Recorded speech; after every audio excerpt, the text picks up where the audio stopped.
ඔයගොල්ලන්ට පැහැදිලි කරනවා ආදරණීය දුවේ පුතේ නාම පදයක නාම ප්‍රകൃතිය හොයන්නේ කොහොමද කියලා. ඒක හරිම ලේසියි. නාම ප්‍රകൃති.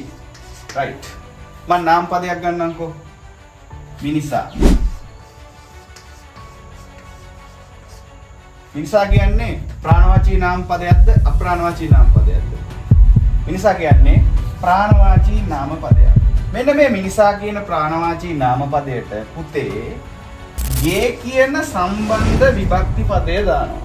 ගේ කියන සම්බන්ධ විභක්ති පදය දානවා. මිනිසා ගේ හැදුනහම හැදෙනවා පුතේ මිනිසාගේ කියලා. මෙන්න මේ මිනිසාගේට අපි එකතු කරනවා මිනිසාගේ තියෙන මොකක් හරි ඇඟේ තියෙන අවයවයක්.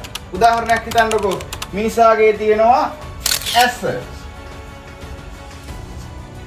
මිනිසාගේ ඇස හදනවා කොහොමද? මිනිස් ඇස. right? මිනිසාගේ ඇස මිනිස් ඇස.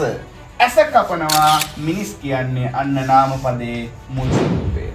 තව උදාහරණයක් අරගෙන බලමු. ඔන්න බල්ලා කියලා ප්‍රාණවාචී නාම පදයක් තියෙනවා. right. මෙන්න මේ බල්ලා කියන ප්‍රාණවාචී නාම පදයට ගේ කියන සම්බන්ධ විභක්ති ප්‍රත්‍ය එකතු කරනවා.